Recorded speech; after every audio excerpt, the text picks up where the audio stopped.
Children, welcome to class 5 social studies. Previous class we started the chapter time to travel, chapter 3 time to travel. So in this chapter I have explained the invention of wheel and transport. I hope all of you understood the portions well. Then next is the invention of a new steam engine. Already we have learned Thomas Newcomen, an Englishman, invented the first steam engine in 1710. It was used to pump water. But a later steam engine, that means a new undeveloped steam engine by James Watt, brought a revolution in the world of transportation. Revolution means change. So the new undeveloped steam engine invented by James Watt brought a new change in the world of transportation.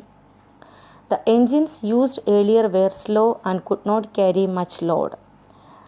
But James Watt engine could run faster and carry more loads. It could not only pump water but also could drive other machines and loads. Steam engine were installed in ships too.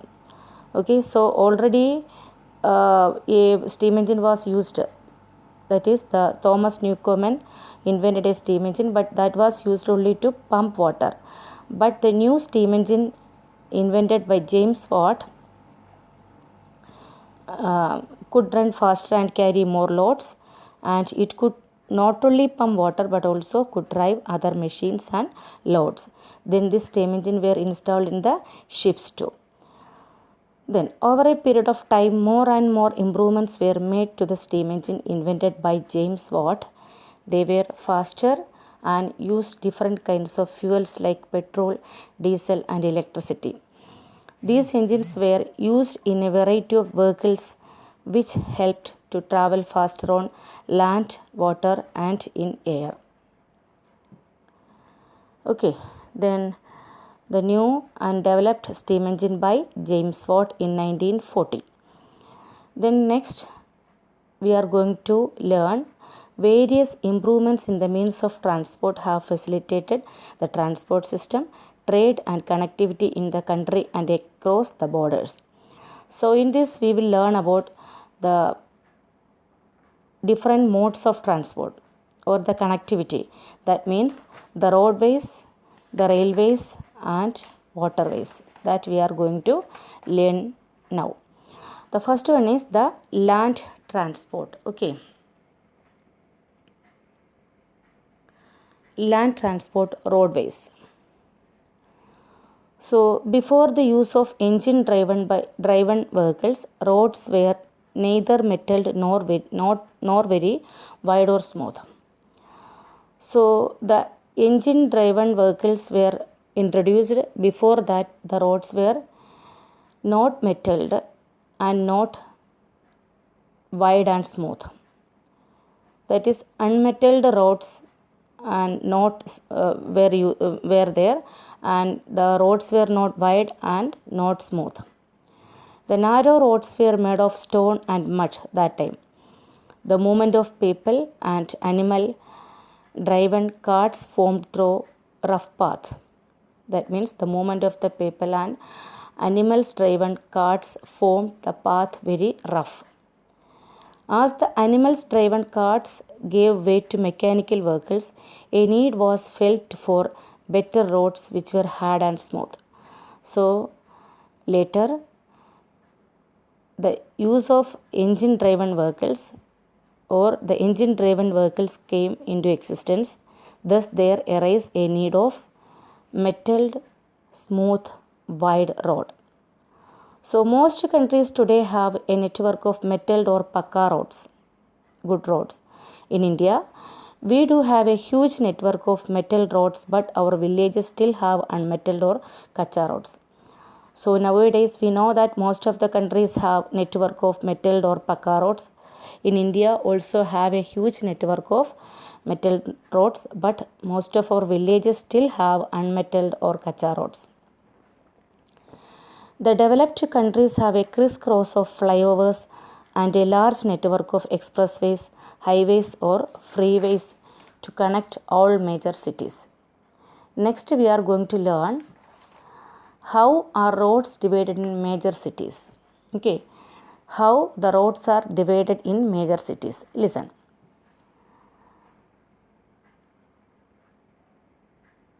These are broad and smooth roads, that is the expressways, highways and freeways are the broad and smooth roads divided into two parts. One side is exclusively used to go in a particular direction and the other side is used to move in the opposite direction. So in these highways and expressways, one side is used to go for only one particular direction and the other side is used to move in the opposite direction. That is the one-way system. Okay. These parts are further divided into lanes. Lanes means narrow roads, bypass road. So these parts are further divided into lanes. Lanes are divided according to the speed of the vehicles. These roads do not have any bends, sharp turns or roundabouts. They are smooth and the traffic is disciplined. So in these expressways and highways, no bend, no sharp turns, no roundabouts. They are very smooth and the traffic in these roads are disciplined. They bypass small towns and villages on the way. That is, on the way, these roads bypass so many small towns and villages. The vehicles can move at a great speed and move people and goods faster. So not only people but goods also, things also, loads also can carry speed and faster. Okay. So this is the division or division of roads in major cities. Okay. Then in this picture you can see that our India has the second largest network of roads in the world. Okay. That means our country, India, has a large network of roads. So in this picture you can see that. So India has the second largest network of roads in the world. So the highways connecting major cities are called national highways. So what is meant by national highways? The highways connecting major cities are called national highways in our country. Under the Golden Quadrilateral project, Delhi, Mumbai, Kolkata and Chennai will be connected smoothly by roads of world standard. These roads will have 4 to 6 lanes. So what is this Golden Quadrilateral project? It is a national highway network connecting most of the major cities, major industrial, agricultural and cultural cities. Okay, it is in the form of a quadrilateral. Quadrilateral means four side, a shape that has four sides. It is called quadrilateral. That means the main four cities are connecting it.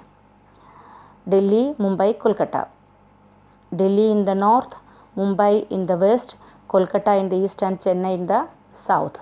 Okay, north, south, west, east. These four states are connected. Cities are connected. Means cities are connected by this national highways. So highways are connecting major cities are called national highways under the Golden Quadrilateral project. These roads will have 4 to 6 lanes. Again, they are further divided into narrow lines. Then roads not only connect different cities and towns of a country, they also connect one country to another. Not only the national route but international routes are also there. That means from one country to another country the roads are connected. So roads not only connect different cities and towns of a country but they also connect one country to another country. This is known as international route. Then India is connected to its neighboring countries like Pakistan, Bhutan, Nepal, China, Bangladesh and Myanmar through the roads. Okay. So the mostly we use the fastest mode of transport is aeroplane from one country to another country by air route. But there we have the roadways also there. That means countries are connected. Our neighboring countries are connected with this roads also. Okay, so our country India is connected to our neighboring countries like Pakistan, Bhutan, Nepal, China, Bangladesh and Myanmar through roads. The Sharsha Suri Marg, earlier called Grand Trunk Road, the earliest road. What was the name of this road? The Sharsha Suri Marg. Sharsha Suri Marg. Okay, it was earlier called Grand Trunk Road during the time of the Britishers. Okay, that stretches from Kolkata in India to Peshawar in Pakistan. That extended from Kolkata in India to Peshawar in Pakistan. Kolkata from our country to Pakistan, Peshawar in Pakistan. It is connected from Kolkata to Peshawar. It is connected. That means Kolkata from our country and to Peshawar in Pakistan. Which road is connected? The Sharsha Suri Marg is connected. Okay. Then the Indo-Tibet road runs from Shimla to China. From our country Shimla to China, our neighboring country. Which road is connected? The Indo-Tibet road. Okay, so these are the two international roads that connects from our country to another country. Clear all of you? National highways connecting major cities are called national highways. Then this international roads, then how the roads in major cities are divided, then what is mean by roadways. So who invented the steam engine, new developed steam engine. So all of you understood this? Okay, so read this lesson till here, and next online class I will ask questions. Okay, bye.